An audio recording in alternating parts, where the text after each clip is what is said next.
नमस्कार दोस्तों, कभी आपने सोचा है अगर किसी मरे हुए इंसान का दिल आपके शरीर में धड़कने लगे तो क्या वो सिर्फ एक अंग होगा या उसके साथ उसकी यादें, उसका दर्द और उसका पागलपन भी आ जाएगा।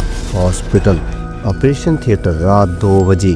डॉक्टर, दिल मिल गया है, केस क्रिटिकल है, ऑपरेशन शुरू करें। आदित्य एक 24 साल का मेडिकल स्टूडेंट था जिसका दिल फेल हो चुका था।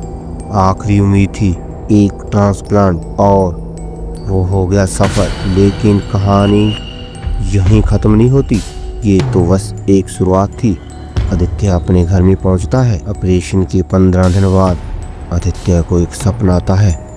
रिया भागो मत, रिया भागो मत, मैंने कहा ना, मुझे अकेला मत छोड़ो। हड़बड़ाहट में उठता है, पसीने से भीगा हुआ आदित्य। कौन है ये रिया? मैं क्यों रोज एक ही सपना देख रहा हूँ? कुछ दिनों बाद कॉलेज की लाइब्रेरी में दिन के समय आदित्य अपने लैपटॉप पर सर्च कर रहा था, हार्ट डोनर की आइडेंटिटी। लेकिन हर जगह एक ही जवाब था, कॉन्फिडेंटल। आदित्य अपने दोस्तों से पूछता है, मुझे लगता है ये दिल मेरा नहीं है, जैसे कोई है जो इसे चला रहा है, मैं नहीं। रात हवेली जैसी जगह का सपना देखता है। लड़की चिल्लाती है, नहीं मुझे मत मारो, नहीं मुझे मत मारो। पर रात के सपने और भी खतरनाक हो गए थे और अब वो नींद में चलने लगता था। एक दिन सुबह उठा तो उसके हाथ पर खून था और बाहर की दीवार पर लिखा था, रिया वेल वी रिमेम्बर। आदित्य अस्पताल की पुरानी फाइलें चुराता है और उसमें लिखा था डोनर नेम विक्रम वर्मा। कौन था ये? विक्रम फाइल पढ़ता है, सीरियल किलर जिसने 5 लड़कियों की हत्या की थी। आखिरी पीड़िता का नाम रिया। विक्रम कभी पकड़ा नहीं गया, एक्सीडेंट में मर गया। और उसका दिल? आदित्य, मुझे उसका दिल मिला है, शायद उसकी आत्मा भी। आदित्य की चेतना टूटती है और दिमाग में आवाजें गूंजने लगती हैं। विक्रम दिमाग में, तू अब मेरा रास्ता है आदित्य, रिया अब भी जिंदा है और मैं अधूरा हूँ, उसे खत्म करना होगा। दिल एक अंग होता है, ये तो सब जानते हैं, लेकिन अगर उस दिल में यादें हों तो क्या वो सिर्फ खून ही नहीं, डर भी बहाता है।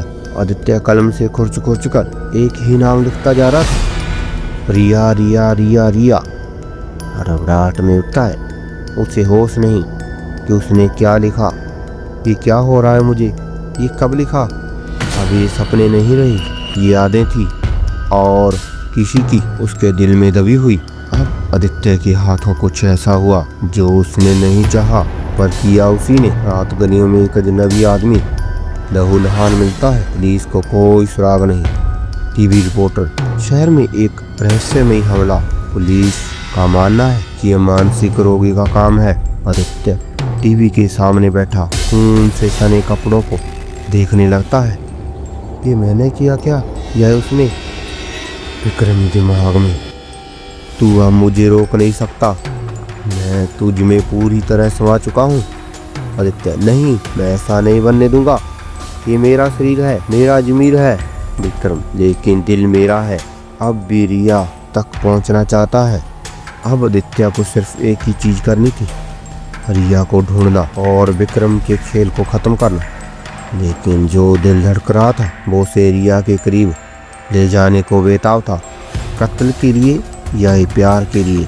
आदित्य एक पुराने बक्से में विक्रम की पुरानी डायरी निकालता है। उसके आखिरी पन्ने पर लिखा था, रिया मैं लौटूंगा मौत के पार से भी।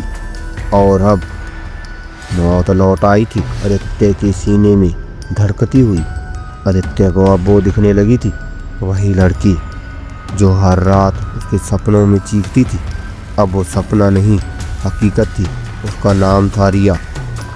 आदित्य दूर से उसे देख रहा है, मन में हलचल है। आदित्य कांपती आवाज में, वो वही है, लेकिन मैं उससे बात करूं या दूर भागूं, कहीं मैं खुद विक्रम ना बन जाऊं। आदित्य हिम्मत करके रिया से मिलता है। वह उसे पहचानती नहीं। आदित्य धीरे से, क्या आप विक्रम को जानती हैं? रिया डरती हुई, कौन विक्रम? वो मरा नहीं क्या? आदित्य धीरे से कांपती आवाज में, नहीं, शायद वो अब भी जिंदा है, और शायद मेरे अंदर, आदित्य के दिमाग में। अब विक्रम का चेहरा पूरी तरह उतर चुका था। विक्रम दिमाग में, बस इतना पास, बस एक बार और सब खत्म। तेरी आत्मा लड़ रही थी, लेकिन विक्रम का पागलपन अब हावी था। तुम कौन हो? विक्रम मर चुका है, वो तुम नहीं हो। आदित्य चेहरा पीड़ा में, मैं नहीं, लेकिन अब वो भी नहीं। वो धीरे धीरे रिया की ओर बढ़ता है, हाथ में चाकू। रिया चिल्लाती है, रुको, नहीं। आदित्य की आंखों में आंसू, और चाकू जमीन पर गिरता है। आदित्य धीरे से बोलता है, मुझे माफ करना, मैं तुम्हें बचाने आया था, मारने नहीं। वो बंदूक निकालता है और खुद की ओर चलाता है। रिया चीखते हुए, नहीं, मत करो, मैं मर जाऊं, लेकिन वो कभी वापस ना आए। गोली चलती है और आदित्य नीचे गिर पड़ता है, खून से लथपथ। विक्रम का खेल खत्म हुआ और आदित्य चला गया। एक सवाल छोड़ गया, जो आदित्य के साथ हुआ, क्या ये संभव है या ये कुछ और था?